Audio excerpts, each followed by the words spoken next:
তাহলে দিল্লি থেকে শেষ পর্যন্ত সত্যি সত্যি আপদ বিদেয়ী হলো। আপনাদের নিশ্চয়ই মনে থাকবে, দিল্লি বিধানসভা নির্বাচনের প্রচারে গিয়ে প্রধানমন্ত্রী নরেন্দ্র মোদী বলেছিলেন, আপদাকে বিদায় করো, ভারতীয় জনতা পার্টিকে সুযোগ দাও। আপদা মানে যেটা হিন্দিতে বলা হয়, বাংলায় সোজাকথায় আপদ বলা যায়। আসলে আম আদমি পার্টির ছোট নাম আপ, আর সেই সঙ্গে দা যোগ করে দিয়ে তিনি ওই শব্দবন্ধটি তৈরি করেছিলেন। তো আজকে দিল্লি বিধানসভা নির্বাচনের ফলাফল বেরিয়েছে এবং যথারীতি দেখা গেছে যে না, কোনো গদি মিডিয়া কোনো এক্সিট পোল বানায়নি। এক্সিট পোলেও যে ট্রেন্ড দেখা যাচ্ছিল সেই ট্রেন্ডই বজায় রেখেছে এবং শেষ পর্যন্ত সেখানে কিন্তু জয়ী হয়েছে ভারতীয় জনতা পার্টি। আম আদমি পার্টির তিনবার ক্ষমতায় থাকার পর তাদের বিদায় হয়েছে। এটা বড় কথা নয়, বড় কথা নয় এটাও যে খোদ অরবিন্দ কেজরিওয়াল, আম আদমি পার্টির যিনি মুখ এবং দিল্লির মুখ্যমন্ত্রী ছিলেন, সেই অরবিন্দ কেজরিওয়ালের পতন ঘটেছে। যেটা আজকের সব থেকে বড় খবর সেটা হচ্ছে যে দিল্লিতে আম আদমি পার্টির এই হার, আসলে হার মমতা ব্যানার্জির, আসলে হার অখিলেশ যাদবের, আসলে হার তেজস্বী যাদবের। আপনাদের নিশ্চয়ই মনে থাকবে যে এই যখন দিল্লিতে ইলেকশন হচ্ছে, সেই দিল্লি ইলেকশনের সময় সেখানে কিন্তু পরিষ্কারভাবে মমতা বন্দ্যোপাধ্যায় বলে দিয়েছিলেন যে এবারে দিল্লির ইলেকশনে তিনি নাকি লড়ছেন না, তার বদলে তার সমর্থন পূর্ণভাবে থাকছে আম আদমি পার্টির জন্য। এবার তৃণমূল কংগ্রেসের এই পশ্চিমবঙ্গের বাইরে কতটা ভোট আছে সেটা নিয়ে তো প্রশ্ন থেকেই যায়। কিন্তু যাই হোক, ওই নোটার সঙ্গে ভয়ঙ্কর লড়াই করে তারা তারপরেও স্থান পায়। কিন্তু পরিষ্কারভাবে সমর্থন জানিয়েছিলেন যে তিনি আম আদমি পার্টিকে সমর্থন করছেন। এবার দেখুন, দিল্লিতে ইন্ডি জোটের দুটো দল লড়ছিল, একদিকে কংগ্রেস, একদিকে আম আদমি পার্টি। এবং সেখানে কিন্তু মমতা বন্দ্যোপাধ্যায়রা বাজি রেখেছিলেন আম আদমি পার্টির উপরে। এবং শুধু সমর্থন করায় নয়, মমতা বন্দ্যোপাধ্যায় নিজের দল, যেটাকে অলরেডি তিনি বহিরাগতদের হাতে তুলে দিয়েছেন, উনি বলেন না বাংলাকে বহিরাগতদের হাতে তুলে দেব না, অথচ তার পার্টি মানে বাংলার মধ্যে কোনো ক্যান্ডিডেট পায় না, বিহার থেকে গুজরাট থেকে লোক ধরে নিয়ে এসে এখানে ক্যান্ডিডেট করে। যাই হোক, সেই বহিরাগত সাংসদ যারা বাংলার মানুষের এখান থেকে জিতেছেন, জনপ্রতিনিধিত্ব করছেন, তাদেরকে পাঠিয়েছিলেন দিল্লির প্রচারে। এবং সেই বহিরাগতরা কিন্তু যে দিল্লির যে কেন্দ্রগুলো রয়েছে, বিশেষ করে যেখানে এই পূর্ব ভারতের মানুষ রয়েছেন, সেখানে গিয়ে কিন্তু প্রচুর পরিমাণে প্রচার করেছিলেন। কিন্তু যেটা দেখা যাচ্ছে, সেই প্রচারের ফলে নিট ফল হয়েছে শূন্য। সেই সমস্ত জায়গায় আম আদমি পার্টির কার্যত ভরাডুবি হয়েছে। এবং সব থেকে মজার কথা, দিল্লি ইলেকশনে এবার কিন্তু বাংলার বহু বিজেপি নেতাকেও দিল্লির বিজেপি ডেকে নিয়েছিল প্রচারের জন্য। এবং সেই প্রচারে সব থেকে বেশি যাকে নিয়ে উন্মাদনা ছিল, সেই শুভেন্দু অধিকারী। তিনি যে যে কেন্দ্রে প্রচারে গেছেন, প্রত্যেকটা জায়গায় বিজেপি প্রার্থীরা জয়ী হয়েছেন। আমি বলছি না শুভেন্দু অধিকারী প্রচারে গেছেন বলেই সেখানে জয়ী হয়েছে, বাট আমি ডিফারেন্সটা বলছি। তৃণমূল কংগ্রেস যেখানে গিয়ে খুব প্রচার করেছে, সেই সব জায়গায় আম আদমি পার্টির ভরাডুবি হয়েছে, অথচ বাংলার বিজেপি নেতারা যেখানে গিয়ে প্রচার করেছেন, শুভেন্দু অধিকারী যেখানে গিয়ে প্রচার করেছেন, সেখানে গিয়ে কিন্তু দেখা গেছে আম আদমি পার্টির ভরাডুবি হয়েছে। এবার এতক্ষণে ফলাফল নিশ্চয়ই আপনারা জেনে গেছেন যে ৭০ আসনের বিধানসভা, সেখানে প্রায় ৪৮-এর কাছাকাছি আসনে হয় জিতে গেছে, নয় লিড করছে বিজেপি। এবং বিকেল ৫টা-৬টার দিকেই মোটামুটি পুরোপুরি ফলাফল চলে আসবে। ফলে ২৬ বছর বাদে দিল্লিতে কিন্তু সরকার করতে যাচ্ছে আম আদমি পার্টি। কিন্তু এর থেকেও যেটা বড় খবর, দেখুন দিল্লিতে কি হয়েছে তাতে আমাদের বাঙালিদের খুব একটা কিছু এসে যায় না, বাংলা নিয়ে বিজেপি কি ভাবছে সেটাই কিন্তু খুব গুরুত্বপূর্ণ। আজকের ফলাফলের পর সকলেই বলছেন দিল্লি থেকে আপদ বিদায়ী হয়েছে, আপদা বিদায় নিয়েছে। এবার পালা হচ্ছে বিহার। বিহারে যে পাপদা বসে আছে, অর্থাৎ তেজস্বী যাদব, তার এবার বিদায় হবে এবং তারপর বাংলার পাপদি, তার কিন্তু বিদায় হবে। কেন হবে? দেখুন, যে যে যে ফর্মুলাগুলো দিল্লিতে নির্বাচন হলো, দিল্লিকে অ্যাকচুয়ালি বলা হচ্ছিল মিনি ভার্সন অফ বেঙ্গল। বাংলাতে যা যা সমস্যা রয়েছে, দিল্লিতেও সেই একই ধরনের সমস্যা রয়েছে। যেমন ধরুন, বাংলায় দুর্নীতি নিয়ে প্রবল একটা ক্ষোভ রয়েছে সাধারণ মধ্যবিত্ত মানুষের মধ্যে। এবং সেই জায়গায় এই দুর্নীতিবাজদের বিরুদ্ধে কেন স্টেপ নেওয়া হচ্ছে না, এইটা নিয়ে প্রশ্ন আছে।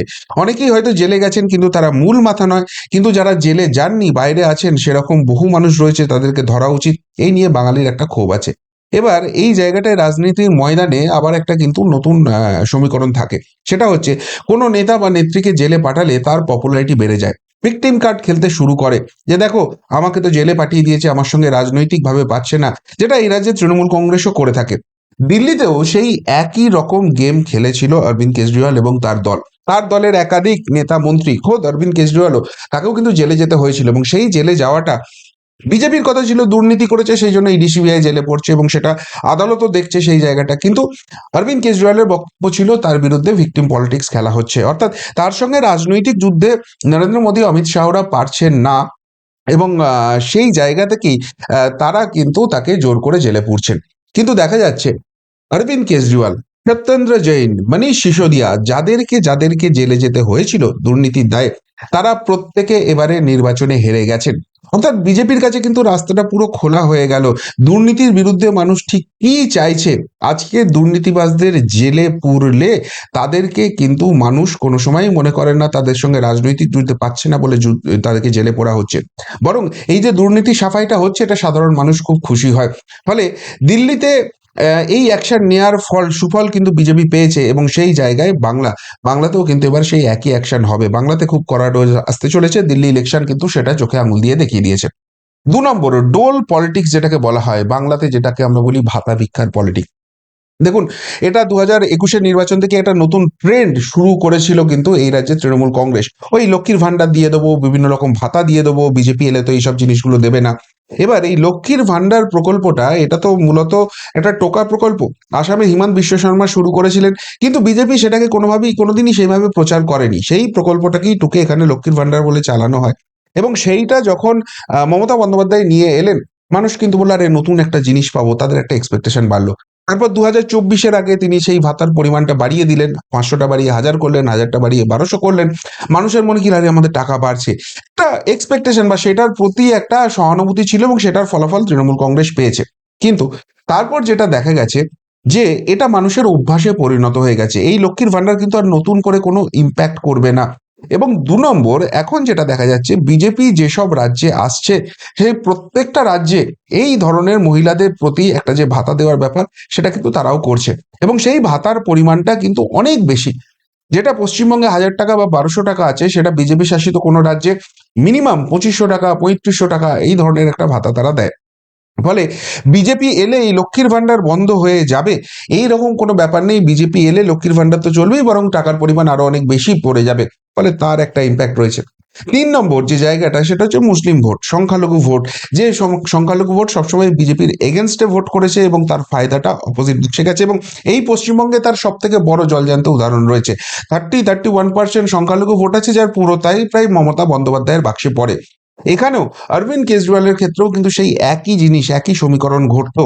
কিন্তু এবার একটা যেটা ট্রেন্ড দেখা যাচ্ছে, মুসলিমদের মধ্যে যারা শিক্ষিত সমাজ, তারাও বুঝতে পারছে এই ধর্মের নামে তাদেরকে যে পলিটিক্যালি ব্যবহার করা হচ্ছে, তাদের ভোটটা হয়তো এই অরবিন্দ কেজরিওয়ালের মতো লোকগুলো নিয়ে নিচ্ছে, কিন্তু তাদের আলটিমেটলি কোনো উন্নতি করছে না।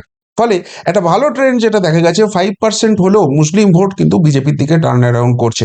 আমি বলছি না পশ্চিমবঙ্গ সেই একই ঘটনা ঘটবে, বাট অ্যাটলিস্ট যে দল ক্ষমতায় আছে তাদেরকেই সমস্ত মুসলিম শুধুমাত্র তাদেরকে ধর্মের সুষ্ঠুরি দেওয়া হবে, আর কোনো কিছু না দেখে তারা ভোট দেবেন এমনটা কিছু হবে না।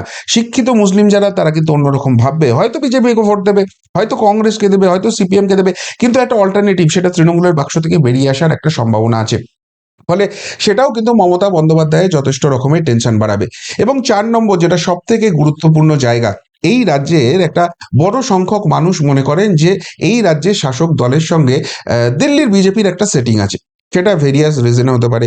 এক, রাজ্যসভা লোকসভায় বিভিন্ন বিল পাস করাতে হবে, সেখানে প্রয়োজনীয় সংখ্যক লোক, তাদের সদস্য সংখ্যা নেই। ফলে এই তৃণমূল কংগ্রেস সামনে সামনে হয়তো ঝগড়া করবে, কিন্তু পিছন থেকে ওয়াকআউট করে গিয়ে এই বিলগুলো পাস হতে সাহায্য করবে, বা তাদের সাংসদরা সেদিনকে অনুপস্থিত থাকবেন, এরকম ঘটনা হতে পারে। আরেকটা ইকুয়েশন যেটা বলা হয়, সেটা হচ্ছে এই তৃণমূল কংগ্রেস বিভিন্ন রাজ্যে গিয়ে কংগ্রেসকে ভাঙার চেষ্টা করে, এবং কংগ্রেসকে ভাঙার যে চেষ্টাটা করে, সেখান থেকে ভোট কাটাকাটিতে বিজেপি সেই রাজ্যগুলো, সেই আসনগুলো জিতে যায়। এবং এইটার জন্যই তৃণমূল কংগ্রেসকে অনেক বেশি তারা সেটিং এর সুবিধাটা দেয়। এটা একটা সাধারণ মানুষের পারসেপশন। দিল্লির অরবিন্দ কেজরিওয়াল এই জায়গায় মমতা বন্দ্যোপাধ্যায়ের থেকে অনেক বেশি, অনেক জোরালো ভূমিকা নিয়েছিলেন। গুজরাট বলুন, হরিয়ানা বলুন, হরিয়ানা যে ইলেকশনটা ছিল বিজেপি যে জিতেছে, তার তার অনেক কারণের মধ্যে একটা বড় কারণ হচ্ছে সেখানে সমস্ত আসনে অরবিন্দ কেজরিওয়াল তার প্রার্থী দিয়ে দিয়েছিলেন, এবং একটি মাত্র আসনে শুধু জামানত বাজেয়াপ্ত হওয়া থেকে বাঁচতে পেরেছিলেন। বাকি সমস্ত জায়গায় তার পার্টির জামানত বাজেয়াপ্ত হয়েছিল, কিন্তু ওই যে কিছু কিছু ভোট কেটেছিলেন খুব অল্প মার্জিনে হলেও, সেই সব আসনগুলো কংগ্রেস হেরে গিয়েছিল, যেটার জন্য বিজেপি হরিয়ানা কিন্তু জেতে। এটা হরিয়ানা জেতার একটা বড় কারণ। শুধুমাত্র তাই নয়, উত্তরাখণ্ডে বলুন, গোয়াতে বলুন, প্রত্যেক জায়গায় আম আদমি পার্টি লড়তে গেছে, এবং পাঞ্জাবে তো তারা সরকারও করছে। তৃণমূল কংগ্রেস যেরকম পশ্চিমবঙ্গের বাইরে তাদের কোনো অস্তিত্ব নেই, জাতীয় ক্ষেত্রে সর্বভারতীয় ক্ষেত্রে কিন্তু আম আদমি পার্টির একটা বড় রকমের অস্তিত্ব রয়েছে। এবং বিশেষ করে আগামী দিনে উত্তরপ্রদেশের যে নির্বাচন হবে সেখানে সত্যি আম আদমি পার্টির যদি এই সেটিং রাজনীতি করতে হয় অনেকটা বেশি জরুরি ছিল বিজেপির জন্য। কিন্তু তা সত্ত্বেও বিজেপি কিন্তু দিল্লি জেতার জন্য অল আউট গিয়েছিল। এবার আপনারা বলবেন এখনো পাঞ্জাবে আম আদমি পার্টি আছে, কিন্তু আম আদমি পার্টি মানে তো অরবিন্দ কেজরিওয়াল, অরবিন্দ কেজরিওয়াল মানে তো দিল্লি, সেই দিল্লি সেই অরবিন্দ কেজরিওয়াল সেখানে হেরে যাচ্ছে আম আদমি পার্টি, মানে তাদের ভবিষ্যৎ এবার কার্যত শূন্য। এই পার্টিটা আর 5 বছর বাদে এক্সিস্ট করবে কিনা সেটাই প্রশ্নের মুখে চলে আসছে। ফলে এই ধরনের সেটিং রাজনীতি যদি করতে হতো, আম আদমি পার্টিকে মমতা বন্দ্যোপাধ্যায় বা তৃণমূল কংগ্রেসের থেকে অনেক বেশি তোল্লা দিতে হতো এই বিজেপিকে। সেখানে তারা রেয়াত করলো না, এবার বাংলা নিয়ে তারা ছেড়ে কথা বলবে।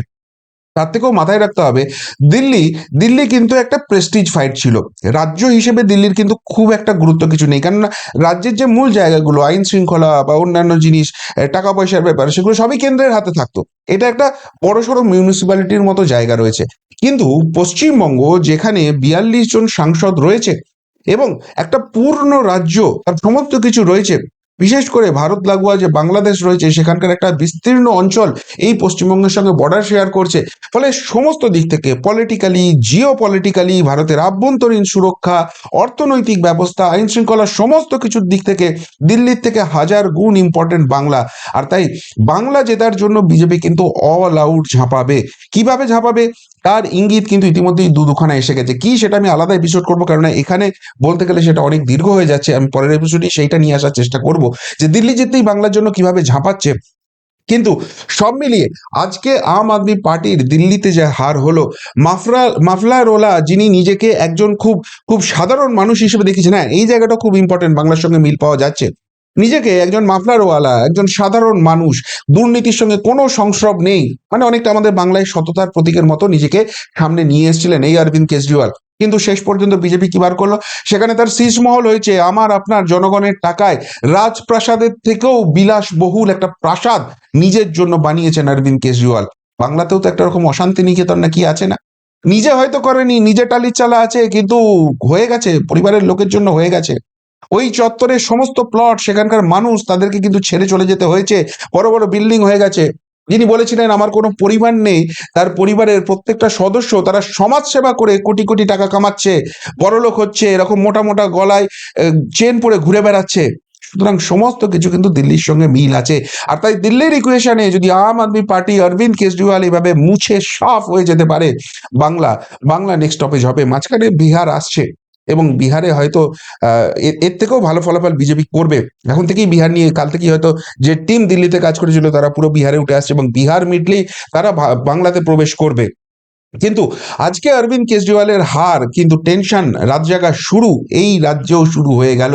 2026-এর প্রিপারেশন এই রাজ্যেও শুরু হয়ে গেল। কি মনে হয়, দিল্লি থেকে আপদ বিদায় হয়েছে, বাংলা থেকে কি সত্যি সত্যিই 2026-এ কোনো পরিবর্তন দেখা যাবে, নাকি সারা ভারতবর্ষে যা খুশি হয়ে যাক, বাংলায় কিছু হওয়ার নয়? উত্তরটা অবশ্যই কমেন্ট বক্সে কমেন্ট করে জানাবেন। এমনকার মতো এখানেই শেষ করলাম, ফেরত আসছি নতুন প্রতিবেদন নিয়ে খুব তাড়াতাড়ি। ভালো থাকবেন, সাথে থাকবেন, পাশে থাকবেন। নমস্কার।